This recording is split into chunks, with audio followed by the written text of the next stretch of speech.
아침이었는데 만나가 없었습니다.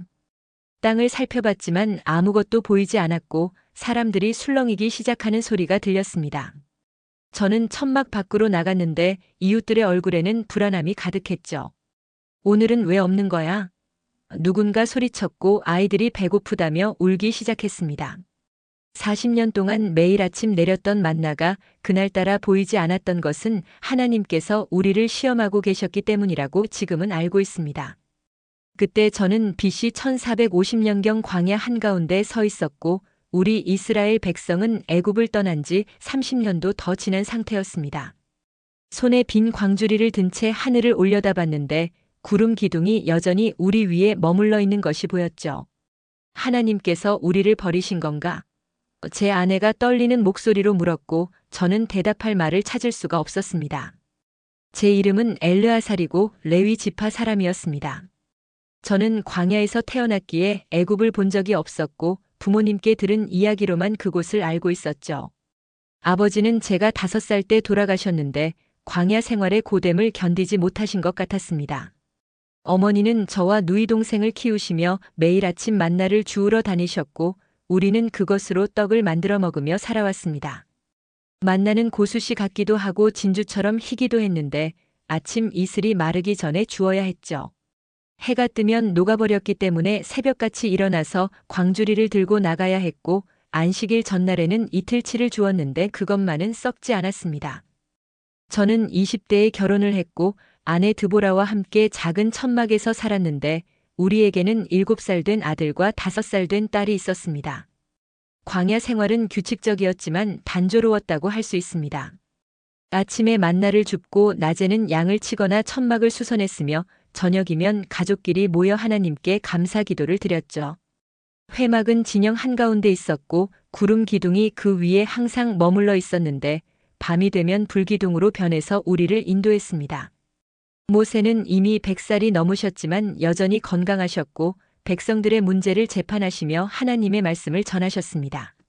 안식일이면 온 회중이 모여 예배를 드렸는데 레위인들이 찬양을 인도했고 제사장들이 번제를 드렸죠. 저는 레위 지파였기에 회막 일을 도왔고 성막 기구들을 운반하는 일을 맡았습니다. 무거운 널판과 휘장을 옮기는 것은 힘든 일이었지만 하나님을 섬긴다는 생각에 기쁘게 했던 것 같습니다. 우리 천막은 염소 털로 짠 검은 천으로 만들어졌고 안에는 양털 이불과 간단한 살림살이만 있었습니다. 아침이면 아내가 만나로 떡을 구웠는데 기름에 지지면 꿀처럼 달았죠. 아이들은 그 냄새를 좋아했고 갓 구운 떡을 손에 들고 뛰어다니곤 했습니다. 가끔 메추라기가 날아와서 진영을 덮을 때가 있었는데 그럴 때면 고기를 잡아서 구워 먹었죠. 하지만 그것도 하나님께서 주시는 것이었기에 욕심을 부리면 안 된다는 것을 우리는 알고 있었습니다. 물은 반석에서 나왔고 우물물처럼 시원하고 깨끗했는데 모세께서 지팡이로 바위를 치시자 물이 솟아났다는 이야기를 부모님께 들은 적이 있었습니다. 저는 그 반석을 직접 본 적은 없었지만 지금도 물이 나오는 샘들이 곳곳에 있었고 우리는 거기서 물을 길어다 썼죠. 광야는 낮에는 뜨겁고 밤에는 추웠는데 여름에는 모래바람이 불어서 눈을 뜰 수가 없었습니다. 겨울이면 서늘했지만 비는 거의 오지 않았고 풀이 자라는 곳을 찾아 양떼를 몰고 다녀야 했죠.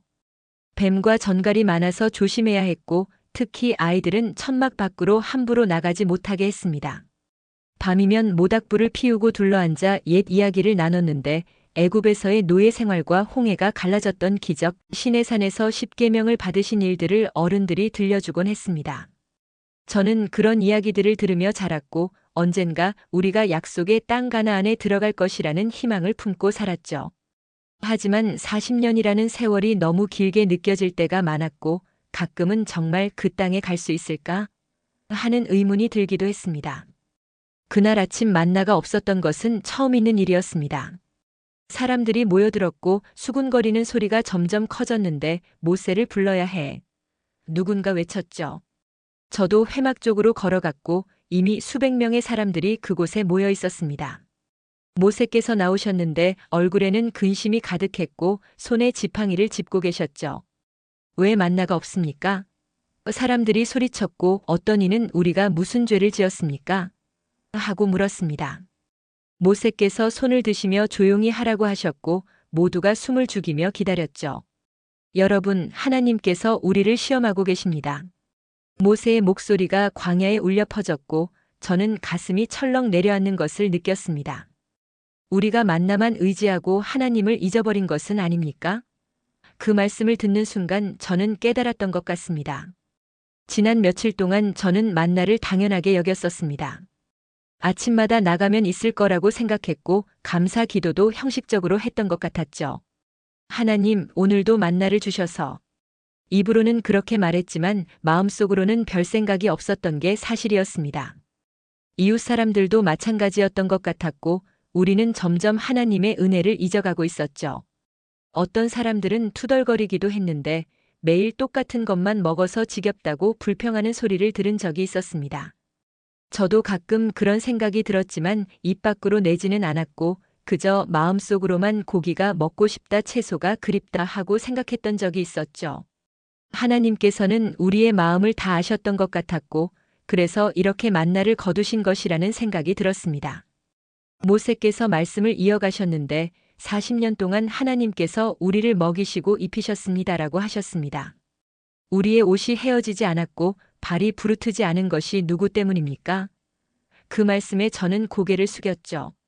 정말로 제가 입고 있던 옷은 40년 전 어머니께서 만들어주신 것이었는데도 여전히 튼튼했고 발에 신은 신발도 닳지 않았습니다. 이것이 기적이 아니고 무엇이겠습니까? 하지만 저는 그것을 당연하게 여겼던 것 같았고 감사할 줄 몰랐던 게 사실이었죠. 오늘 하루만 금식하십시오. 모세께서 말씀하셨고 내일 아침 여러분의 마음이 어떤지 하나님께서 보실 것입니다라고 하셨습니다. 사람들이 웅성거렸지만 아무도 반대하지 못했고 우리는 각자 천막으로 돌아갔죠. 그날은 정말 긴 하루였습니다. 아침을 걸으니 배가 고팠고 점심때가 되자 속이 쓰리기 시작했죠. 아이들이 배고파요 하고 보채자 아내의 눈에 눈물이 고였는데 저도 어떻게 해줄 수가 없었습니다. 조금만 참아라, 내일이면 만나가 다시 내릴 거야. 제가 아이들을 달랬지만 스스로도 확신이 없었던 것 같았고 마음 한구석이 불안했죠. 해가 중천에 떴을 때 저는 천막 밖으로 나가서 하늘을 올려다봤는데 구름 기둥이 여전히 그 자리에 있었습니다. 하나님, 저는 작은 소리로 기도를 시작했고 제가 잘못했습니다라고 고백했죠. 당신의 은혜를 당연하게 여긴 것을 용서해 주십시오. 눈물이 흘러내렸는데 배고픔 때문만은 아니었던 것 같습니다. 제 마음속에 있던 교만함과 불평, 감사하지 못했던 모든 것들이 떠올랐고 저는 무릎을 꿇었죠. 저녁이 되자 온 진영이 조용해졌습니다. 평소 같으면 저녁 식사 준비하는 소리와 아이들 노는 소리로 시끌벅적했을 텐데 그날은 쥐 죽은 듯 고요했죠. 저는 천막 안에 앉아서 성경 두루마리를 펼쳤는데 모세께서 기록하신 말씀들이 보였습니다. 사람이 떡으로만 사는 것이 아니요 하나님의 입에서 나오는 모든 말씀으로 사는 줄을. 그 구절을 읽는 순간 깨달음이 왔던 것 같았고 저는 하고 탄식했습니다. 우리가 만나를 먹으며 산 것이 아니라 하나님의 말씀으로 살아온 것이었다는 사실을 그제야 이해했죠. 만나는 그저 도구였을 뿐이고 진짜 생명은 하나님께로부터 온다는 진리를 깨달은 것이었습니다. 밤이 깊어졌고 저는 잠을 이룰 수가 없었습니다. 배는 고팠지만 마음은 이상하게 평안했는데 하나님께서 함께 하신다는 확신이 들었기 때문이었죠. 밖에서 누군가 기도하는 소리가 들렸고 곧 여러 사람들의 목소리가 합쳐지기 시작했습니다. 저도 천막 밖으로 나갔는데 달빛 아래 수십 명의 사람들이 무릎 꿇고 기도하고 있었죠. 하나님 용서하소서. 당신의 은혜를 잊었습니다. 감사할 줄 몰랐습니다. 고백의 기도들이 밤하늘로 올라갔고 저도 그들과 함께 무릎을 꿇었습니다. 우리는 새벽까지 기도했는데 눈물로 얼굴을 적시며 회개했죠. 어느 순간 평안이 임했던 것 같았고 하나님께서 우리의 기도를 들으셨다는 확신이 들었습니다. 동이 트기 시작했습니다. 저는 천막에서 나와 동쪽 하늘을 바라봤는데 붉은 노을이 광야를 물들이고 있었죠. 아빠. 아들이 제 옷자락을 잡아당겼고 손가락으로 땅을 가리켰습니다. 저는 고개를 숙여 땅을 봤는데 하는 탄성이 절로 나왔죠. 하얀 만나가 이슬처럼 땅을 덮고 있었고 햇빛에 반짝이며 빛나고 있었습니다. 그것은 전보다 더 많아 보였는데 하나님의 은혜가 넘쳐 흐르는 것 같았죠. 여보, 제가 아내를 불렀고 그녀가 달려나왔습니다. 만나가. 그녀는 말을 잇지 못하고 눈물을 흘렸는데 저도 울고 있었던 것 같습니다. 사람들이 하나둘씩 천막에서 나왔고 곧 환호성이 터져 나왔습니다. 하나님께 감사합니다. 주님을 찬양합니다. 외치는 소리가 진영 전체에 울려 퍼졌고 사람들은 서로 껴안으며 기쁨의 눈물을 흘렸죠. 아이들은 뛰어다니며 웃었고 어른들은 무릎 꿇고 기도했습니다. 저는 광주리를 들고 만나를 주우러 갔는데 하나하나 줍는 것이 너무나 소중하게 느껴졌죠. 하나님 감사합니다. 저는 만나를 주우며 계속 감사 기도를 드렸고 눈물이 멈추지 않았습니다. 이것이 단순히 음식이 아니라 하나님의 사랑이라는 것을 깨달았던 것 같았고 제 마음은 감격으로 가득 찼습니다. 광주리가 가득 차자 저는 천막으로 돌아왔습니다. 아내가 불을 피우고 있었고 아이들은 신나서 떠들고 있었죠. 오늘 만나는 더 달 것 같아요. 아내가 웃으며 말했고 저는 고개를 끄덕였습니다. 떡을 굽는 냄새가 천막 안에 가득했는데 그 냄새가 그렇게 좋을 수가 없었죠. 첫 입을 베어 물었을 때 정말로 꿀처럼 달았고 이렇게 맛있는 음식은 처음이라는 생각이 들었습니다. 맛있다. 아들이 소리쳤고 딸도 빙그레 웃으며 떡을 먹었죠. 우리 가족은 식탁에 둘러앉아 감사 기도를 드렸는데 그날의 기도는 달랐던 것 같습니다. 진심에서 우러나오는 감사였고 하나님의 은혜를 깨달은 후의 감격이었죠. 그날 이후 저는 매일 아침 만나를 주울 때마다 기도했습니다. 하나님, 오늘도 이 은혜를 주셔서 감사합니다. 단순한 말이었지만 진심이었고 제 마음속 깊은 곳에서 우러나오는 고백이었죠. 다른 사람들도 변했던 것 같았는데 더 이상 불평하는 소리가 들리지 않았고 오히려 찬양하는 소리가 진영에 가득했습니다. 안식일 전날 이틀치를 주울 때도 이것도 하나님의 배려시구나 하고 감사하게 되었고 안식일에 쉬면서 예배드릴 수 있다는 것이 얼마나 큰 축복인지 깨달았죠. 밤마다 저는 천막 안에서 아이들에게 그날의 이야기를 들려줬는데 만나가 없었던 날은 우리 가족의 중요한 기억이 되었습니다. 그때 아빠가 깨달은 게 뭐예요? 아들이 물었고 저는 하나님께서 우리를 사랑하신다는 것, 그리고 모든 것이 은혜라는 것이라고 대답했죠. 하지만 광야 생활이 늘 평탄한 것만은 아니었습니다. 몇 달 후 물 부족 사태가 왔는데 우물들이 말라버리기 시작했죠. 사람들은 다시 불안해졌고 우리가 여기서 죽는 건가 하고 수군거렸습니다. 저도 걱정이 되었지만 이번에는 달랐던 것 같았고 만나가 없었던 그날을 기억하며 기도했죠. 하나님, 그때도 응답하셨습니다. 이번에도 믿습니다. 제 기도는 짧았지만 확신에 차 있었고 마음속에 평안이 있었습니다. 모세께서 다시 백성들을 모으셨는데 여러분, 하나님께서 시험하고 계십니다 하고 말씀하셨죠. 이번에는 사람들이 덜 동요했고 오히려 우리가 회개해야 합니다 하는 목소리가 나왔습니다. 그날 밤 온 회중이 모여 기도했는데 저도 가족들과 함께 무릎을 꿇었죠. 다음 날 아침 모세께서 지팡이로 바위를 치셨고 물이 솟아나기 시작했습니다. 맑고 차가운 물이 콸콸 쏟아져 나왔는데 사람들은 환호했죠. 저는 두 손으로 물을 받아 마셨고 그 시원함이 온몸에 퍼지는 것을 느꼈습니다. 하나님, 저는 감사의 눈물을 흘렸고 주위 사람들도 울고 있었죠.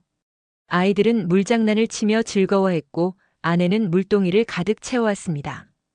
그날 저녁 우리는 특별한 감사 예배를 드렸는데 모세께서 하나님께서 우리를 훈련하고 계십니다라고 말씀하셨죠. 광야는 학교입니다. 여기서 우리는 하나님만 의지하는 법을 배웁니다. 그 말씀이 제 가슴에 깊이 새겨졌고 저는 그렇구나, 이것이 훈련이구나 하고 깨달았습니다. 세월이 흘러 저는 40대가 되었습니다. 아이들도 자라서 아들은 20살이 되었고 딸은 결혼을 했죠. 제 머리에는 흰머리가 섞이기 시작했고 허리도 예전 같지 않았습니다. 하지만 제 신앙은 더 단단해졌던 것 같았고 하나님에 대한 신뢰는 흔들리지 않았죠. 광야에서의 삶이 저를 빚어갔던 것 같았는데 처음에는 불평했던 것들이 이제는 감사의 제목이 되어 있었습니다. 단순한 음식도 감사했고 낡지 않는 옷도 기적으로 느껴졌으며 매일 보는 구름 기둥과 불 기둥도 하나님의 임재를 확인시켜주는 증거였죠. 아빠, 가나안은 언제 가요? 손자가 물었을 때 저는 웃으며 하나님께서 때가 되면 데려가실 거야 하고 대답했습니다. 조급함이 사라졌고 기다림 속에서도 평안할 수 있게 되었던 것 같았죠. 어느 날 모세께서 우리를 모으셨는데 이제 때가 되었습니다 하고 선포하셨습니다. 40년의 광야 생활이 끝나가고 있었고 곧 요단강을 건너게 될 것이라고 하셨죠. 사람들은 환호했지만 저는 복잡한 감정이 들었던 것 같았습니다. 기쁘기도 했지만 한편으로는 광야가 그리울 것 같았고 이곳에서 배운 것들을 잊을까봐 두려웠죠. 그날 밤 저는 천막 밖으로 나가 별을 바라봤는데 광야의 밤하늘은 언제나 아름다웠습니다. 하나님, 저는 기도했고 가나안에 가서도 이곳에서 배운 것을 잊지 않게 해주십시오 하고 간구했죠. 만나를 당연하게 여기지 않고 모든 것이 은혜임을 기억하며 오직 하나님만 의지하는 삶을 살고 싶었습니다. 모세께서 말씀하셨던 것처럼 광야는 정말 학교였습니다. 우리는 그곳에서 믿음을 배웠고 순종을 익혔으며 감사를 훈련받았죠. 때로는 힘들었지만 그 모든 과정이 필요했던 것 같았고 하나님께서는 우리를 사랑하셔서 훈련하신 것이었습니다. 만나가 없었던 그날, 물이 부족했던 그때 모든 시련이 사실은 축복의 통로였다는 것을 이제는 알고 있죠. 저는 광주리를 들고 마지막으로 만나를 주우러 나갔는데 이것이 마지막 일지도 모른다 하는 생각이 들었습니다. 가나안에 들어가면 그 땅의 소산을 먹게 될 것이고 만나는 그칠 것이라고 모세께서 말씀하셨죠.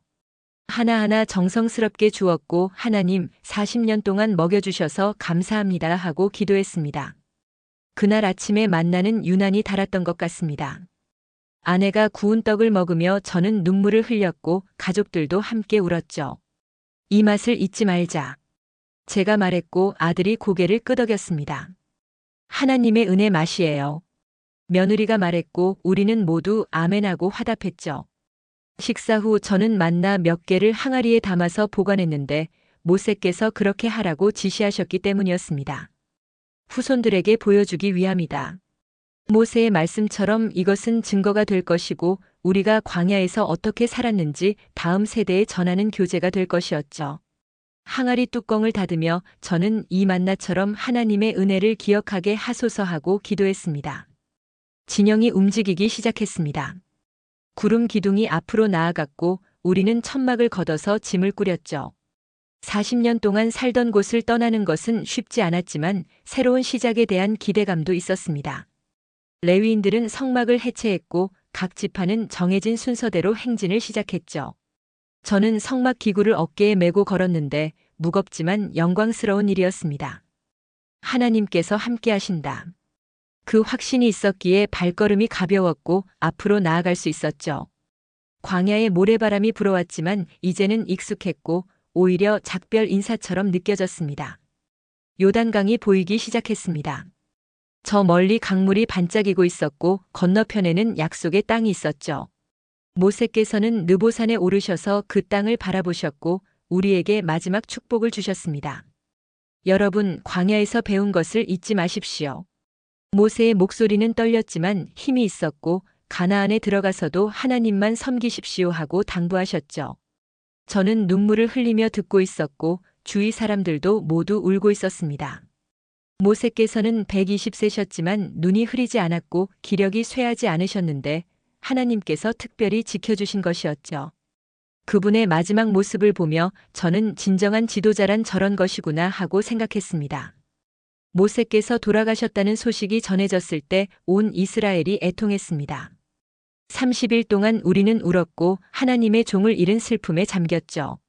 하지만 하나님께서는 여호수아를 세우셨고 그를 통해 우리를 인도하셨습니다.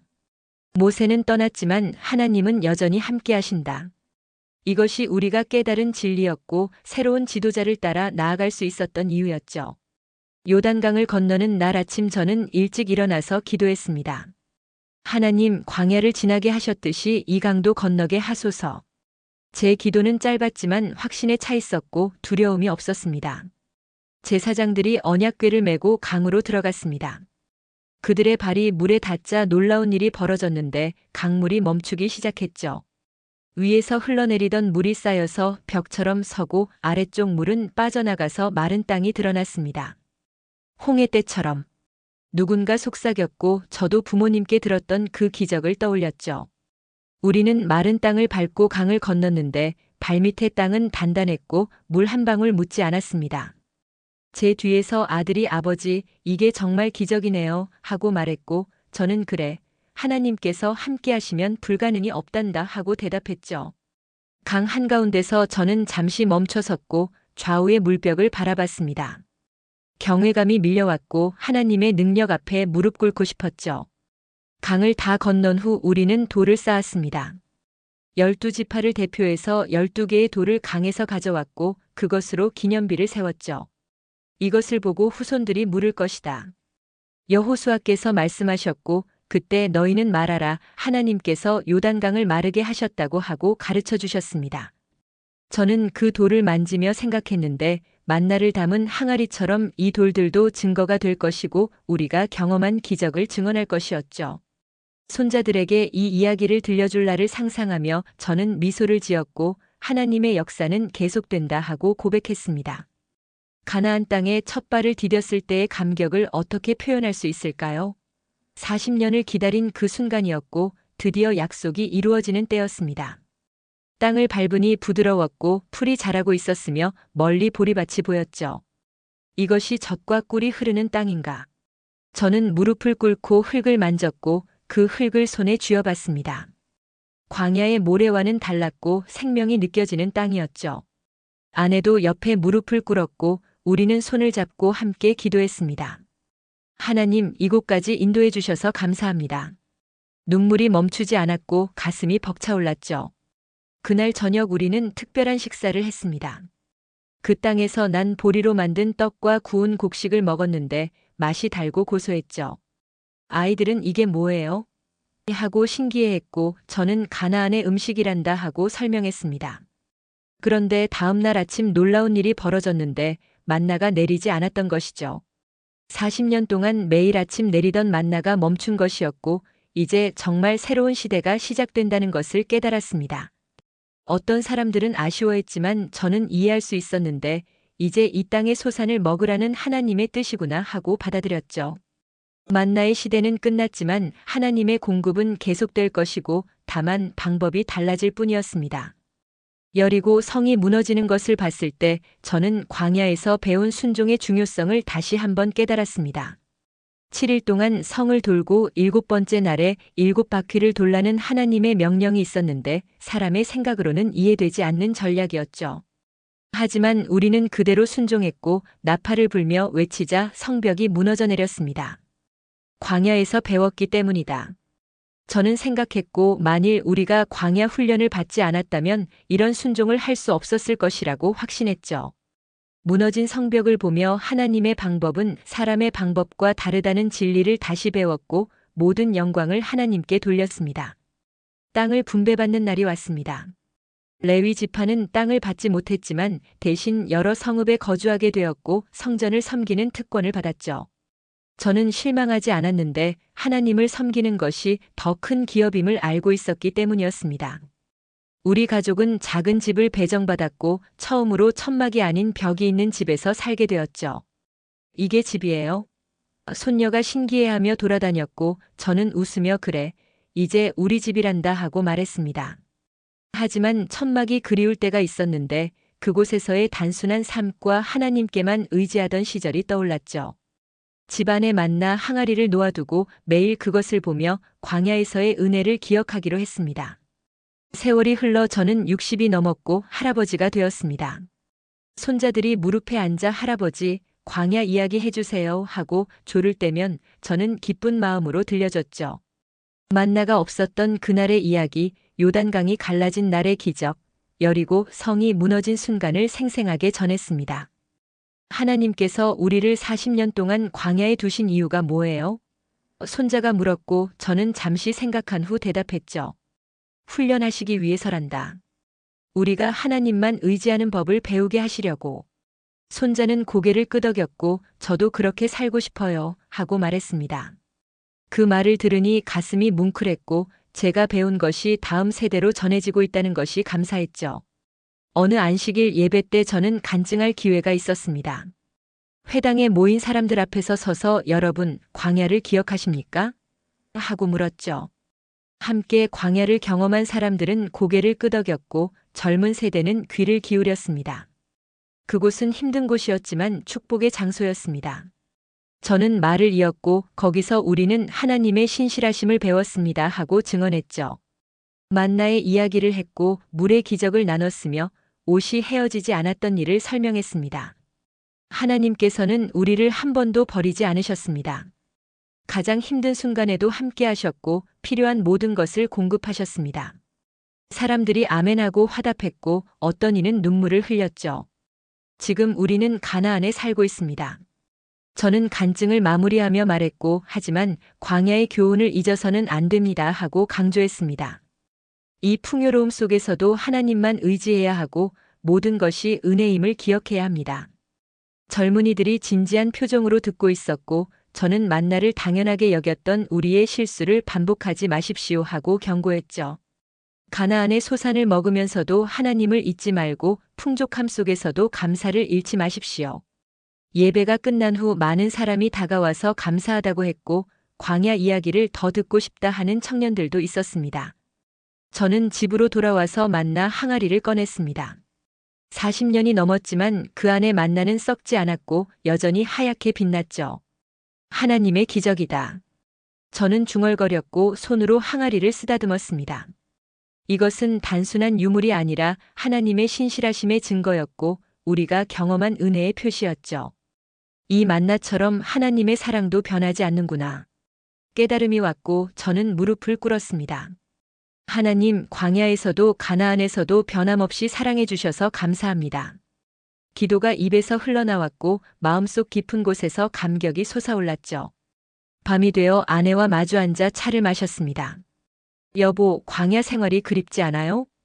그녀가 물었고 저는 잠시 생각한 후 대답했죠. 그립기도 하지만 후회는 없어요. 그곳에서 배운 것들이 지금의 우리를 만들었으니까요. 아내가 고개를 끄덕였고 저도 그래요. 힘들었지만 하나님이 가까웠던 시간이었어요. 하고 말했습니다. 우리는 손을 잡고 앉아서 옛 이야기를 나눴는데 만나를 처음 본 날 메추라기가 날아온 밤 구름 기둥을 따라 이동하던 날들을 회상했죠. 그때가 있었기에 지금이 더 감사해요. 제가 말했고 아내는 맞아요. 모든 것이 합력하여 선을 이루셨네요. 하고 화답했습니다. 지금 저는 70이 넘었고 허리가 굽었습니다. 머리는 완전히 휘어졌고 걸음도 느려졌지만 제 신앙은 어느 때보다 견고하죠. 매일 아침 일어나면 감사 기도를 드리는데 오늘도 생명을 주셔서 감사합니다 하고 고백합니다. 광야에서 배운 습관이 지금까지 이어지고 있고 당연한 것이 하나도 없다는 진리를 매일 되새기죠. 식사할 때마다 이것도 만나처럼 하나님께서 주신 것이다 하고 기억하고 물을 마실 때도 반석에서 나온 물처럼 은혜다 하고 감사합니다. 사람들은 가끔 너무 예민한 거 아니냐 하고 말하지만 저는 이것이 광야에서 배운 가장 중요한 교훈이라고 확신하죠. 요즘 젊은 세대를 보면 걱정될 때가 있습니다. 그들은 광야를 경험하지 못했고 처음부터 가나안의 풍요 속에서 자랐죠. 하나님의 기적을 직접 보지 못했고 만나를 맛본 적도 없습니다. 그래서인지 감사를 잘 모르는 것 같고 모든 것을 당연하게 여기는 경향이 있어요. 우리도 그랬다. 저는 스스로에게 말하죠. 만나가 있을 때 우리도 당연하게 여겼고 불평했던 적이 있었습니다. 하나님께서 하루 동안 만나를 거두셨을 때야 비로소 깨달았고 그 귀함을 알게 되었죠. 혹시 이 세대에게도 그런 순간이 필요한 건 아닐까? 생각이 들 때가 있지만 그것은 하나님께서 결정하실 일이고 저는 다만 제가 경험한 것을 전할 뿐입니다. 어제 손주들을 모아놓고 만나 항아리를 보여줬습니다. 이게 뭐예요? 가장 어린 손녀가 물었고 저는 웃으며 할아버지가 광야에서 먹었던 음식이란다 하고 대답했죠. 아이들의 눈이 커졌고 진짜요? 하고 놀라워했습니다. 그래, 하나님께서 40년 동안 매일 아침 주셨단다. 이야기를 시작했고 아이들은 입을 벌린 채 들었죠. 만나가 없었던 날의 이야기를 해주니 큰 손자가 할아버지 무서웠겠어요 하고 말했습니다. 그래 무서웠지. 하지만 그날 하나님의 사랑을 깨달았단다. 제 목소리가 떨렸고 지금도 그날의 감동이 생생했죠. 이제 제 인생도 저물어가고 있습니다. 언젠가 저도 이 땅을 떠나 하나님 곁으로 갈 것이고 광야에서 먼저 간 부모님과 친구들을 만나게 될 것입니다. 두렵지 않은 것은 하나님께서 지금까지 함께 하셨기 때문이고 앞으로도 함께 하실 것을 믿기 때문이죠. 광야에서 40년, 가나안에서 30년을 살며 제가 깨달은 것은 하나님의 신실하심입니다. 그분은 한 번도 우리를 버리지 않으셨고 약속을 어기지 않으셨으며 필요한 모든 것을 공급하셨죠. 만나는 그 증거였고 마르지 않는 샘은 그 표시였으며 닳지 않는 옷은 그 기적이었습니다. 마지막으로 이 이야기를 듣는 여러분께 전하고 싶은 말이 있습니다. 여러분도 지금 광야에 있을지 모릅니다. 힘들고 외롭고 끝이 보이지 않는 광야 말이죠. 하지만 포기하지 마십시오. 그곳은 저주가 아니라 훈련장이고 절망이 아니라 희망의 통로입니다. 하나님께서는 여러분을 그곳에 두신 이유가 있고 반드시 약속의 땅으로 인도하실 것이죠. 만나처럼 매일의 은혜를 주실 것이고 구름 기둥처럼 길을 인도하실 것이며 반석의 물처럼 필요를 채우실 것입니다. 다만 우리가 할 일은 하나님만 바라보고 감사하며 순종하는 것이죠. 그리고 이미 가나안에 도착한 분들도 계실 것입니다. 광야를 지나 약속의 땅에 들어갔고 이제 풍요를 누리고 계실 수도 있죠. 하지만 광야를 잊지 마십시오. 그곳에서 배운 교훈을 기억하고 모든 것이 은혜임을 잊지 마십시오. 만나를 당연하게 여겼던 우리의 실수를 반복하지 말고 풍족함 속에서도 하나님만 의지하십시오. 가나안의 소산도 결국 하나님께서 주신 것이고 우리의 능력으로 얻은 것이 아니라는 사실을 기억하십시오. 저는 이제 쉬려 합니다. 해가 저물고 있고 별들이 하나씩 나타나기 시작했죠. 광야에서 보던 그 별들과 똑같은데 하나님의 신실하심도 그 별처럼 변함이 없습니다. 내일 아침에도 해가 뜰 것이고 새로운 은혜가 임할 것이며 하나님께서 함께 하실 것이죠. 그것만으로 충분하고 그것이 제가 원하는 전부입니다. 만나 항아리를 다시 한번 바라보며 하나님 감사합니다 하고 기도합니다. 40년의 광야와 30년의 가나안 모든 여정이 은혜였고 모든 순간이 축복이었습니다. 여러분의 광야도 끝이 있을 것입니다. 그리고 그 끝에는 약속이 기다리고 있을 것이죠. 하나님을 신뢰하십시오. 그분은 신실하시고 그분의 사랑은 영원합니다. 만나처럼 구름 기둥처럼 반석의 물처럼 그분은 여러분과 함께 하실 것입니다. 이것이 광야 40년을 살아낸 늙은 레위인의 마지막 간증입니다. 하나님께 모든 영광을 돌립니다.